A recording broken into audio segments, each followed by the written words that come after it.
Have you ever just watched your cat sleeping and had that little nagging feeling? Like, are they just chilling or is something off? Well, you're not alone.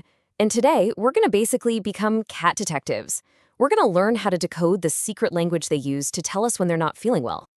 You know, this quote right here, it's pretty much the most important thing you need to understand about your cat's health. It's not that they're being dramatic or secretive. Hiding that they're sick is a deep, deep instinct. And that means it's our job to look past the purring and find the clues they're working so hard to hide.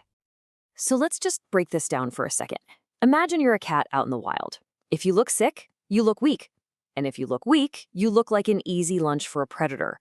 So for thousands and thousands of years, the cats who survived were the ones who could act totally fine, even when they were in a lot of pain.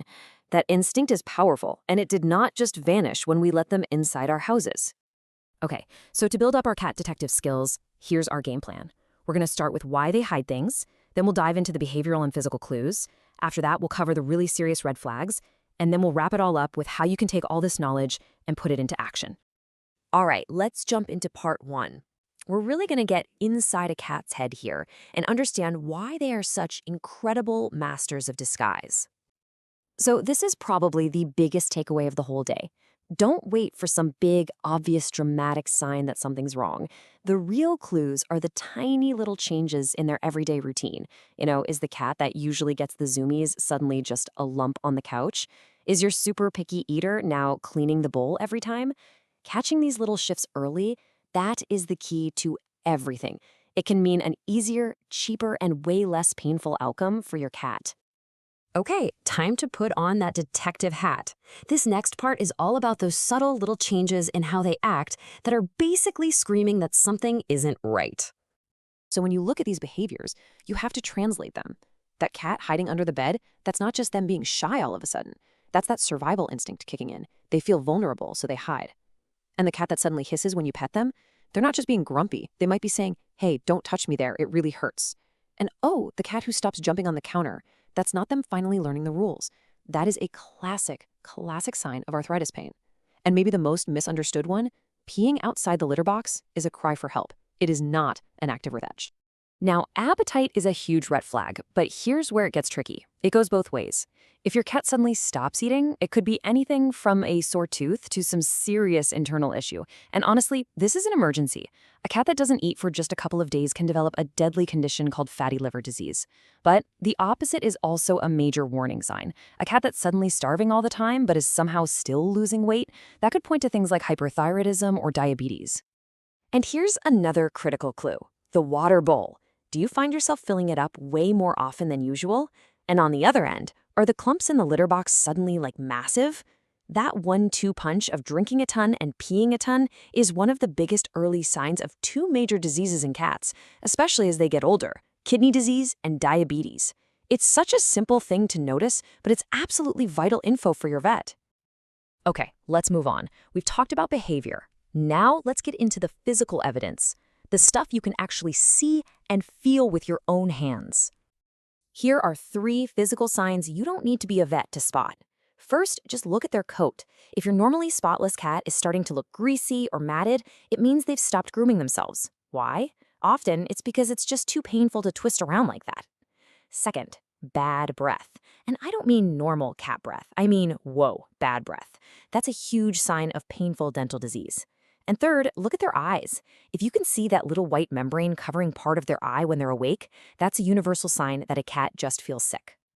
Unexplained weight loss is a massive, massive red flag, but it can be really hard to spot under all that fluff. So here's a super simple trick you can use. It's called the hand test. Just gently run your hands along your cat's sides, over their ribs. They should feel like the back of your hand. You can feel the bones, but there's a nice little layer of padding. If they feel fleshy, like your palm, they're probably overweight. But if those ribs feel sharp and bony, like your knuckles, they're too thin. This is a great, tangible way you can keep track of their body condition yourself. We're pretty good at reading human faces, right? But what about a cat's face? Can they actually make a pain face? Well, the answer is pretty fascinating. So yes, they absolutely can. And it's so consistent that scientists actually developed something called the feline grimace scale. This is a total game changer. It's not a sad face like we'd make. Instead, you have to look for really specific clues. Are their ears flattened and rotated outwards? Are their eyes squinted? Is their muzzle really tense? Are their whiskers pulled back and straight? It gives us a real scientific way to read their face for pain. And this is a perfect and kind of heartbreaking example. You've probably seen those viral videos online, right? A cat gets a lick of ice cream and makes a funny face, and everyone says, "Oh, look, brain freeze." Well, that will tell you that's not brain freeze. That is the face of sharp, severe dental pain as the cold hits an exposed nerve in a bad tooth. It's a really powerful reminder that we have to learn to see their world and their pain differently. Okay, we need to shift gears now, because some signs are not subtle at all. They're basically giant flashing alarm bells. This next section is about true medical emergencies where you have to act fast. I want to be 100% crystal clear here.